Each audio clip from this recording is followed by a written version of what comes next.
Bonsoir, soyez les bienvenus sur BFM TV. Dans l'actualité de ce 25 décembre, un chiffre, 104 000 contaminations ces dernières 24 heures.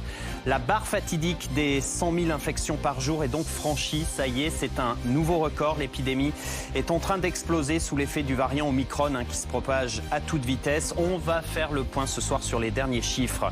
Face à cette explosion, le gouvernement doit présenter lundi le texte sur le pass vaccinal qui va remplacer le pass sanitaire. En parallèle, des mesures de freinage pourraient être décrétées. Rien n'est exclu, c'est ce que dit le gouvernement. On verra quelles sont les hypothèses. Et puis au plus près des étoiles, le télescope James Webb s'est envolé cet après-midi du centre spatial de Kourou en Guyane à bord de la fusée Ariane 5. Un télescope qui, nous dit-on, doit révolutionner notre connaissance de l'univers. Quelles vont être ses missions ? Pourquoi ce lancement est-il historique ? On va tout vous expliquer.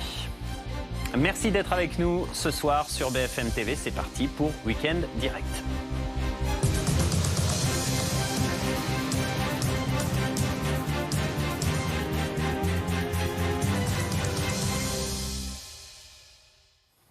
Le seuil des 100 000 contaminations par jour est donc franchi. Ça y est, c'est la mauvaise nouvelle de Noël, si l'on peut dire. Vous le voyez, ce chiffre, 104 611 infections enregistrées ces dernières 24 heures. Nouveau record, c'est du jamais vu, tout simplement, depuis le début de l'épidémie.